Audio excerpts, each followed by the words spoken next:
sudah ngomong dengan Mr. Eden. Mr. Eden kalau mau naik, aku bilang cuma bisa kemarin, aku bilang. Karena per hari ini aku 30 hari acara Ramadan, full semuanya, aku bilang. Jadi aku nggak ngurus dunia persilatan lagi kayaknya, aku bilang. Mau dunia pergosipan nggak, aku mengosongkan diri, mensucikan hati untuk acara Ramadan aja. Tapi dokter Tisha sendiri sempat ngobrol nggak sih? Nggak sempat. Aku banyak bertanya kok, tapi off the record dengan Mr. Eden. Tapi sebagai dokter melihat bayi dipisahkan sama ibu yang masih ASI itu Tidak boleh ya. Kita nggak boleh memisahkan seorang anak bayi yang masih kecil, yang harusnya ASI dengan ibunya. Tapi kita juga harus melihat satu sisi lain juga. Kalau misalnya ibunya, mohon maaf ya, ibunya menyakiti, ada satu statement yang Shang Yi katakan yang menurut saya juga bagus ya. Dia sampai melakukan self harm. Anak-anak kalau sudah melakukan self harm, kan ini juga berbahaya ya. Dan aku pikir nggak gampang loh kita mencuci otak anak umur 12 tahun, nanti ngomong ya depan kamera ya, kamu tuh sampai sayat-sayat tangan kamu loh. Kamu ngomong ya sampai ini. Menurutku juga nggak mudah ya untuk menggiring anak 12 tahun, apalagi itu tuh ibunya juga, bukan tetangga kayak gitu. Makanya aku pengen nyadarin netizen juga sadar, sadar juga kayak gitu. Boleh belain istri yang tersakit itu, boleh dibelain. Aku juga senang, aku juga belain kok. Dan apa yang dilakukan oleh suami yang berselingkuh itu juga salah. Tapi ya kita juga harus memperhatikan mental anak juga. Gitu. Dokter, itu kalau yang Eden Wong itu cerita nggak sih perubahan yang terjadi sama istrinya dari mabuk-mabukan gitu, itu dari kapan gitu ceritanya? Dia baru tahu di bulan Oktober kalau dari cerita dia. Jadi kalau dari cerita dia, dari cerita Chan Yi dulu, anaknya dia ngomong bahwa katanya kalau misalnya ada papa, mamanya baik, nggak mabok, nggak minum, ngerawat dia gitu. Tapi kalau misalnya nggak ada papanya, mulai tuh mabok, dateng kayak gitu, mukulin anak-anak. Pas lagi tidur jam 9 malam masuk ke kamar, bongkar barang semuanya, ngelempar-ngelempar, bribing dia bilang, escort, ya. Aku juga nggak mungkin dong kita ngomong, bohong ini anak cuci otak. Kalau misalnya memang iya, kita ikut dosa loh. Kalau misalnya memang iya seperti itu, dan kita ikut dosa, dan ikut siapa nih jadi bagusnya?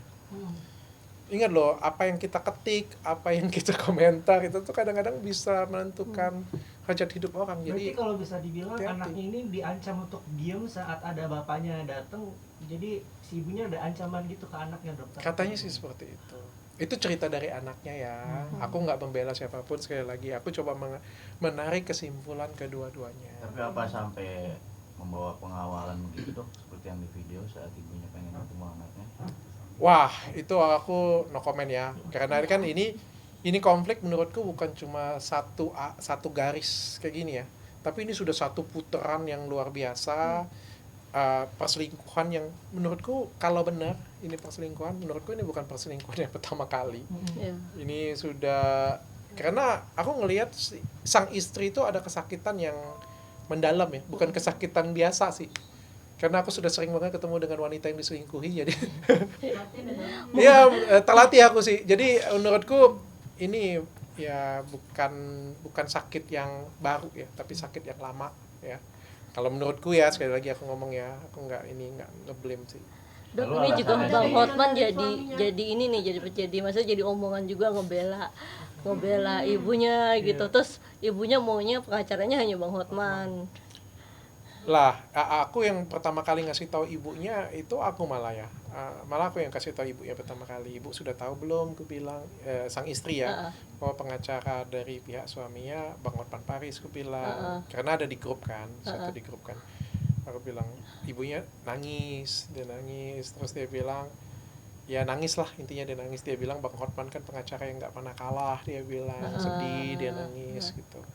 Terus aku ngomong, ya nggak apa-apa bu, aku bilang kan, ya yang penting kita memperjuangkan sesuatu yang benar, aku bilang kan, lurus aja, berjuang saja, saya bilang seperti itu. Aku nggak ada komunikasi dengan Bang Hotman. Dokter, suaminya sempat mau mempertemukan nggak anaknya dengan istrinya, dengan Emi? Kalau sekarang yang aku dengar dari Mr. Eden adalah dia pengennya tenang dulu sih. keselamatan anak-anak dulu. Oke, dok, alasan dari Keselamatan tuh lakinya. dokter. Bentar. Kalau dari cerita Mr. Eden Wong, kalau aku nggak salah nih ya, jadi habis lahiran itu selama 2,5 bulan tuh ibu sang istri itu menghilang kemana nggak tahu. Terus dicat oleh suaminya, disuruh datang untuk urus perceraian kayak gitu, untuk bicara lah baik-baik kayak gitu punya. Nggak ada, dicari, dichat, nggak ada, nggak ketemu. Makanya nonton dong. Jangan menghujat aja, jangan klik hujat terus habis itu keluar kayak gitu punya. Didengar dong. Kalau dari cerita suaminya sih kayak dicari itu menghilang, terus tiba-tiba munculnya itu di rumah sakit pas kejadian itu. Makanya tuh kayak berusaha pengen selesaiin, berusaha pengen divorce baik-baik, tapi nggak tahu mencarinya kemana, sudah dichat-chat juga. Itu dari cerita si suami ya. Oke, alasan suaminya sendiri diminta untuk cerai baik-baik hingga saat ini belum dikabulkan, kenapa tuh dok? Ada nggak cerita? Kayaknya masih mau karena Emi-nya mau tanda tangan, nggak mau juga katanya. Kalau dari cerita di podcast ya. Tapi kan itu salah satu permintaan si Emi juga kan untuk diceraikan secara baik-baik. Ya mungkin kan baru di podcast kan sebelum-sebelumnya kita nggak tahu. Kalau di podcast kan ya mungkin setelah semua ini terjadi kan dia ngomong ya udah divorcein aku baik-baik, katanya ceraiin aku baik-baik gitu. Dan Eden juga mengaku bahwa mengurus anak bayinya itu yang melihat sebelum dari pasca dia dipecat bagaimana seorang laki-laki dengan sibuk untuk mengurus seorang bayi yang benar-benar butuh. Ya tapi sekarang dia nggak sibuk lagi kan. Kan sebelumnya Aku nggak tahu ya, kan tapi- dia kan seperti itu. Tapi Karena kan seorang ibunya katanya sibuk atau gimana, mabuk, sedangkan dia kan juga punya sekali lagi aku bilang aku nggak percaya dengan orang dewasa. Ya, orang dewasa ini kan bisa berbohong ya. Makanya aku memilih untuk podcast pertama kali kan bertemu dengan anaknya, bukan bertemu dengan bapak ya. Aku memilih podcast pertama kali kan dengan anaknya. Dan setelah aku selesai dengan anaknya, baru aku ngomong, is that your father around you, ada di sampingmu, di sekitar kamu, panggil. Aku coba ngomong dengan dia, aku bilang. Dan aku juga berusaha nggak memojokkan Shang-i juga kan anaknya, karena kesian. Kesian loh anak-anak kayak gitu punya kita pojokkan. Kayak gimana ya kalau misalnya kalian, menurut kalian, aku bertanya dengan kalian yang ada di rumah, kalau misalnya anak-anak kalian mau bercerita sesuatu terus kita ngomong ini pasti dicuci otak, pasti cuci otak, pasti cuci otak, bisa jadi iya. Tapi nggak semudah itu mencuci otak anak 12 tahun. Off the record Syari nangis-nangis gitu nggak sih dok maksudnya? Enggak, Pas off karena the aku juga record, nggak mau play drama dengan dia ya. Dan bapaknya kan juga terakhir ngomong kan sangat apresiasi kan, dia bilang. Karena aku nggak mau play drama sih. Aku bisa play drama sih dengan anak-anak itu. Aku bisa mainin play drama, tapi aku nggak mau lah, kasihan mental dia tersakiti nanti. Aku bertanya kayak gitu aja kan sudah menyakiti mental dia ya. Apalagi apakah benar Tisha Ernie itu adalah selingkuhan papamu? Nanya dengan anak 12 tahun. Tapi kalau nggak ditanya nanti netizen ribut, gimana? Serba salah. Jadi kan nanyanya agak-agak kayak gimana gitu kan. Menurut kamu itu Tisha Ernie adalah selingkuhan papa kamu bukan? Ya ngomongnya kan gitu. Masa mau aku cecer lagi? Masa enggak? Katanya love. Ya nggak mungkin aku tanya dengan anak ya kayak gitu kan. Tapi biasanya dari orang yang merasa tertekan atau merasa tersakiti untuk bicara speak up gitu, apalagi dengan ya bisa dikatakan baru kenal ya kan, apalagi dengan dokter. Anak biar kata anak masih muda 12 tahun segitu lancar atau tidak menjawab pertanyaan dokter? Anakku juga mampu kok berbicara seperti itu. Anak-anak zaman sekarang tuh pintar-pintar ya. 10 tahun, anakku 10 tahun mampu kok. Lebih mampu apa yang dia rasakan, dia mampu menceritakannya. 12 tahun lah sangat mampu, sangat capable. Menurutku agak sulit. Aku aja sulit sih mau merintah anakku untuk bikin konten kayak gitu yang nggak sesuai dengan kenyataan, itu agak sulit ngomong dengan dia.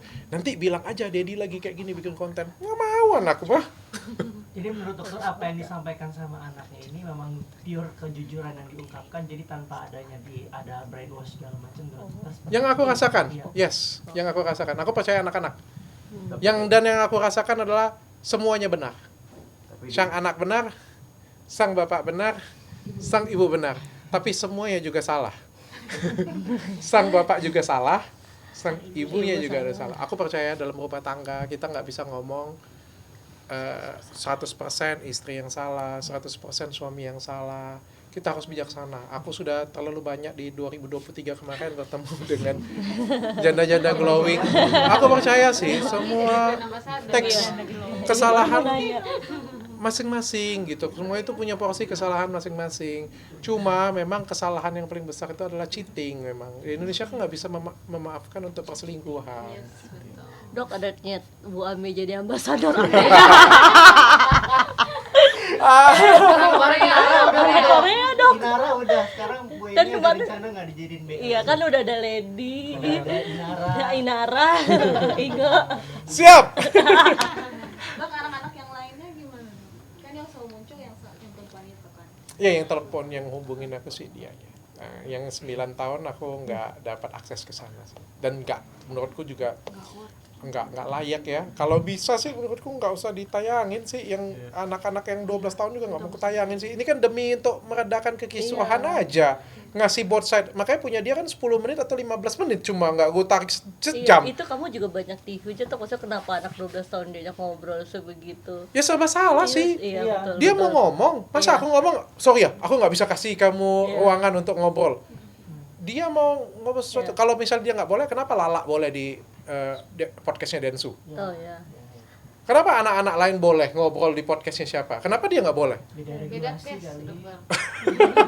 Ini kan kasus hukum. Makanya aku bilang, kalau netizen sudah bersabda, Susah. susah. Dok, tapi kan Korea terkenal dengan playing victim nih dok yang sangat menjadi fokus perhatian. Apakah anak ini juga masuk salah satu korban dari playing victim? Aku nggak percaya sih kalau anak-anak play victim. Aku nggak percaya. Anak-anak itu polos sih. Anak-anak itu jujur. Aku menurutku agak sulit untuk mengarahkan anaknya. Tapi untuk menutupi kebenaran masih bisa. Kayak kalau bapak yang baik masih bisa ngomong, oh iya mamamu seperti itu karena aku juga yang salah. Aku juga yang selingkuh, contohnya kayak gitu, punya dia tersakitin. Tentu kalau soal seperti ini kan nggak mungkin. Mama kenapa seperti ini ya? Iya, emaknya memang seperti ini. Mungkin ditambahin mungkin ya. Tapi tidak menghilangkan hal-hal yang abusive tadi ya. Kekerasan, mabok. Lihat, pintar anak itu kok sekolahnya tinggi, bukan di desa. Hmm. Ngawur ya. Oke? Oke. Apa? Ganti topik nggak? Bukan. Ya, ayo bahas. Dok. Nyindir-nyindir. Dia kemarin baru nyindirin suara Syahrini yang itu loh, Dok. Apa? Nyindir dokter. Nggak nonton aku, nyindir apa dia? Nyindir apa gitu? Coba dilihatin. Aku lagi sibuk buat program Ramadan, jadi nggak sibuk denger nyinyiran dia.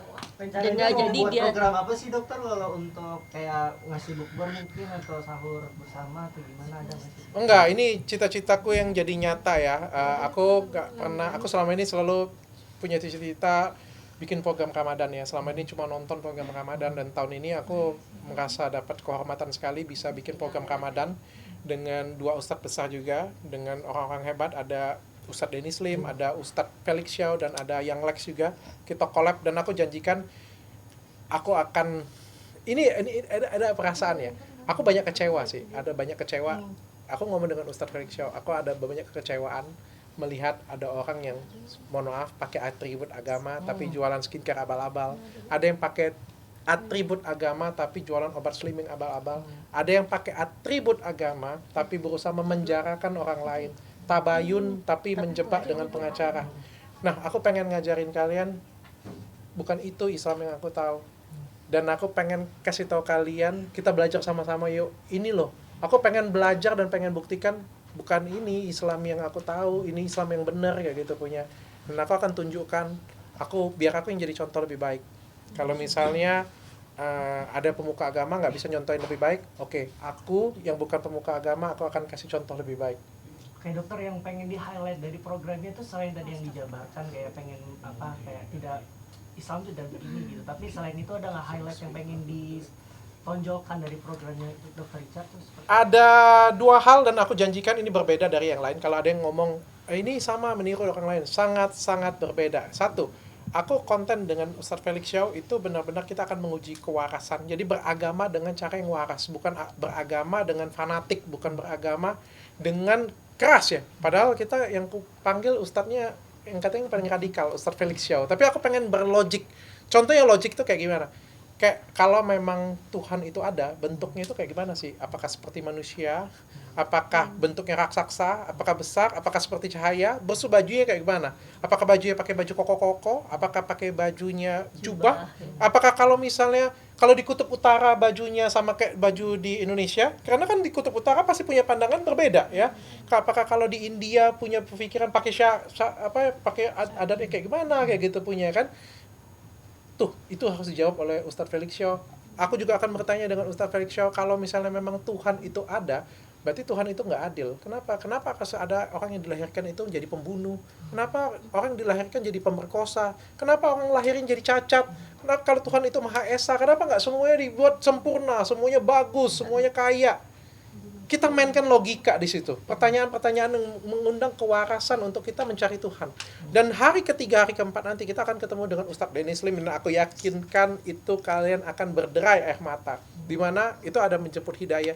Nanti aku akan datangkan pelacur. Aku akan datangkan mantan teroris. Aku akan datangkan mantan pembunuh. Yang nanti Dennis Lim akan bertanya langsung dengan dia kenapa dia jadi pembunuh, kenapa dia jadi pelacur, kenapa historinya seperti itu. Dan pelacur itu akan bertanya dengan dia, bisakah aku bertobat? Bisakah aku mencari Tuhan? Bisakah aku membaca Al-Quran? Bisakah aku sholat?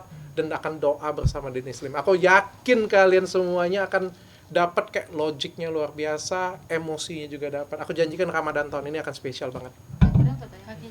Hari ini acara perdana jam 14 ya, jam 14 tiap hari 30 hari ke depan. Dan aku pastikan ini acara bukan acara ketawa ketiwi, bukan acara yang hanya komedi biasa, tapi ini acara yang benar-benar aku akan kasih tahu kita belajar Islam dengan cara yang logik, kita belajar Islam dengan cara yang kritis, yang benar-benar waras sehingga kita ketemu Tuhan itu lebih kuat hati kita. Apa yang membuat jatuh hati dokter membuat program ini? Apakah memang dokter juga sudah memperdalam tentang Islam atau seperti apa nih, Dok? Dari beberapa waktu yang lalu aku juga sudah ngomong kan, aku lagi belajar juga, dan aku tuh orang yang salah satu orang yang kalau diremehkan, kalau dikecilkan, dan kalau dijatuhkan aku malah pengen naik ya. Dan ketika aku bermasalah dengan salah satu artis yang katanya juga ya kita ngelihat ada atribut agama di sana, aku ngerasa kayak bukan ini yang aku pengen, bukan ini loh. Karena setauku tuh Islam tuh penuh kasih, penuh memaafkan, penuh kerendahan hati, bukan penuh ancaman, bukan setiap kali datang ngomong tabayun tapi habis itu saya juga masih bisa melaporkan loh kayak gitu punya. Itu bukan itu yang Islam yang aku tahu. Islam yang aku tahu juga bukan senang dengan kita melihat orang di penjara kayak gitu ya. Jadi Islam yang aku tahu bukan seperti itu, dan aku pengen tunjukkan, oke, kalau aku nggak dapat dari sana, aku yang pengen tunjukkan bagaimana. Dan aku dapat kesempatan luar biasa banget, bangga banget dan bahagia banget. Ustadz Felix Shaw, Ustadz Dennis Lim, yang Lex mau gabung dengan aku. Yang karput. Ya itulah tanggapan aku tentang Kartika Putri. Dok, masih menyindir sih. tapi nadanya nyindir tapi kepada oknum-oknum siapapun yang hari ini pihak-pihak tertentu yang mengenduskan berita miring terhadap diri saya. Saya sangat murka, bela kecewa dan terluka. Ya nggak apa-apa. Saya sangat marah. Gak apa-apa, kepada aku oknum-oknum fokus program siapapun Ramadan aja. tapi pada bilang Syahrini aja nggak marah, itu kan dia pakai suara Syahrini kan. Syahrini aja nggak pernah marah gitu, maksudnya kok lu malah marah tapi pakai suara dia gitu. Gak apa-apa, aku 30 hari ini aku sudah berjanji dengan Ustadz Felix Shaw, aku akan menyucikan hati, akan belajar. Aku akan kosongkan gelas. Mbak Kartika Putri, saya akan mengosongkan gelas dulu selama 30 hari ya. Jadi mohon maaf saya tidak akan menanggapi apapun.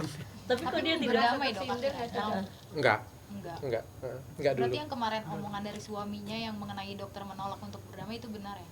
Benar. Ya kalau yang aku pelajarin, aku sudah jalan 5 episode dengan Ustadz Felix Shaw. Yang aku pelajarin dari Islam ya, minta maaf itu nomor 1 itu dengan Allah sih, dengan Tuhan sih. Nomor 1 itu dulu sih. Bukan kayak ngajak tabayun terus ngomong di TV, terus habis itu ngancem orang di TV. Kalau nggak tabayun kita masih bisa kok laporin. Kalau menurutku bukan kayak gitu. Islam yang aku tahu ya, Islam yang aku tahu tuh kalau misalnya kita ngerasa memang kita ada salah, nomor 1 tuh bukan ngomong dengan kamera, bahkan ngomongnya dengan Allah. Sholat, doa dengan Tuhan, kasih tahu bahwa kita salah, kita minta maaf setulus hati. Habis itu baru kita datengin orang itu untuk mendapatkan paling enggak keikhlasan dari dia. Itu yang aku pelajarin ya dari Ustadz Felix Shaw ya. Nggak tahu ya kalau misalnya itu pun juga masih salah ya. Dok, kecewa nggak sih dokter kan mau mengosongkan gelas, Iya, mau menyucikan, tiba-tiba tapi disindir dia lagi. masih menyindir gitu. Nggak apa-apa, nggak ada Pesannya masalah. apa sih dok akhirnya? Pesan untuk Kartika Putri untuk sebulan ini nih, Iya. jangan nyenggol-nyenggol dulu atau Gue mau puasa dulu gitu dok. Nanti saya tulis ya. Bagaimanapun juga aku bilang ya, lukaku dengan dia gak sembuh. Bahkan aku berkali-kali ngomong dengan Ustadz Felix Xiao, aku juga kan mau belajar, pasti kan ada kepedihan ya, pasti nggak bisa sembuh. Dan salah satu yang aku nilai dari agama Islam kan adalah dia kayak gitu ya. Jadi kayak ada suatu hal positif yang buat aku cinta, tapi ada suatu hal yang negatif yang buat aku nggak suka. Aku harus berusaha mencari solusi untuk hal tersebut sih, pelan-pelan. Mudah-mudahan aku ketemu jalannya. Aku nggak menjanjikan apapun dengan kalian semuanya, tapi yang jelas aku yakinkan dengan kalian semuanya, acara ini akan bermanfaat untuk kalian semuanya. Tidak ada saling sindir lagi ya. Oh, aku akan nyindir terus. Dok, ada pendapat dong. Yang terakhir. Dok, Mati. minta pendapat dong dok. Ini lagi baru-baru keluarga terjun dari aparat tadi seperti apa nih dok? Makin banyak yang stres ya. Iya, sekarang kesehatan mental ini lagi penting banget nih. Lagi banyak yang stres nih. Makanya hati-hati dengan hujatan kita, hati-hati dengan bulian kita lah pokoknya. Cukup miris nggak sih dok mengajak satu keluarga untuk mengakhiri hidup? Ya itu, ekonomi lagi susah, Bu. Skincare mahal. Seperti apa dok? Seperti apa sih? Tanggal 18 nanti aku diskon ya. Yang untuk ekonomi itu ya dok. Ini kan dugaan adanya terhimpit hutang segala macam, akhirnya memutuskan untuk mengakhiri hidup. Ini melihat dinamika yang sekarang terjadi seperti apa sih dok? Ya itu ya, makanya kan di era yang sudah lebih kompleks kayak gini punya, apalagi keadaan ekonomi seperti sekarang ya, agak berat untuk menjaga mental ya, apalagi dengan hujatan masyarakat. Aku nggak bisa ngomong sih, kalau kita ngomong ekonomi kan kita ya balik lagi bekerja masing-masing, tapi yang jelas ada yang kita bisa jaga setiap hari, yaitu mulut kita dan jari kita. Jagalah, jangan sampai menghujat orang lain, jangan sampai memojokkan orang lain, jangan sampai gara-gara kita orang lain jadi bunuh diri, gara-gara kita orang lain itu jadi nggak punya masa depan. Itu Jadi sih faktor utama itu karena ekonomi ya? ekonomi dong, kalau yang bunuh diri itu ekonomi. Tapi kalau untuk perihal PPN juga kan akan naik juga nih dok. PPN naik ini sebagai pengusaha. Oh iya. Saya yakin sih kalau pemerintah menaikkan PPN berarti kesejahteraan masyarakat juga akan meningkat. Jadi 12% dok. Ya berarti kan kesejahteraan masyarakat naik 12 kali lipat. Berarti setuju atau tidak? Ya kalau ditanya pasti nggak setuju lah Mbak ya. Tapi lah siapalah Dr. Richard Lee ini sampai pemerintah dengerin kan. Berarti produk dokter naik dong. Dok, akankah menaikkan juga Iya. harga dari Ya mau Ada nggak mau kita produk. ikut aturan regulasi pemerintah aja. Satu set white tomato berapa harganya? Diskon tanggal 18. Oke, thank you semuanya. Pada podium. Oke ya, thank you. Kemudian